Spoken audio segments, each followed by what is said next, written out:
സംസ്ഥാനത്ത് സ്വകാര്യ സർവകലാശാലകളെ സ്വാഗതം ചെയ്ത് സ്വകാര്യ സർവകലാശാല ബില്ല് നിയമസഭ പാസാക്കി. സാമൂഹ്യനീതി നടപ്പാക്കുമെന്നും സർക്കാരിന്റെ നിയന്ത്രണം സർവകലാശാലകളിൽ ഉറപ്പാക്കുമെന്നും ഉന്നത വിദ്യാഭ്യാസ വകുപ്പ് മന്ത്രി ആർ ബിന്ദു വ്യക്തമാക്കി. ഉന്നത വിദ്യാഭ്യാസ മേഖലയെ കച്ചവടവൽക്കരിക്കുമെന്ന് പ്രതിപക്ഷം മുന്നറിയിപ്പ് നൽകി. തത്വത്തിൽ ബില്ലിനെ എതിർക്കുന്നില്ല എന്നും പ്രതിപക്ഷ നേതാവ് പറഞ്ഞു.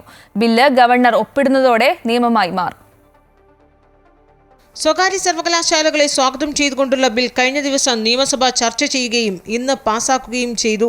ബില്ലിനെതിരെ വിമർശനങ്ങളും ആശങ്കകളും നിർദ്ദേശങ്ങളും പ്രതിപക്ഷം പങ്കുവച്ചു. കേരളത്തിലെ വിദ്യാർത്ഥികളുടെ വിദേശത്തേക്കുള്ള കുടിയേറ്റത്തെ ഫലപ്രദമായി തടയാൻ സ്വകാര്യ സർവകലാശാല നിയമത്തിന് കഴിയുമോ എന്നാണ് പ്രതിപക്ഷത്തിന്റെ ചോദ്യം. ലോകത്തെ പ്രശസ്തരായ സർവകലാശാല ക്യാമ്പസുകളെ സംസ്ഥാനത്ത് കൊണ്ടുവരാൻ കഴിയുമോ എന്ന് രമേശ് ചെന്നിത്തല ചോദിച്ചു.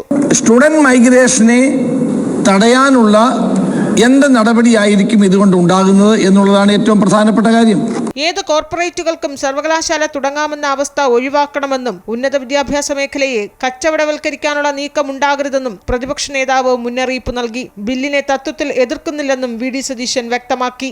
ഈ ബില്ല് നിയമമായി അത് നടപ്പാക്കുന്നതിന് മുമ്പ് ഗൗരവമായൊരു പഠനം കൂടി സർക്കാർ ഒരു കമ്മീഷനെ വെച്ച് അല്ലെങ്കിൽ വേറെ ഏതെങ്കിലും സംവിധാനം വെച്ച് പഠിക്കണം എന്നാണ് ഞങ്ങളുടെ ആവശ്യം.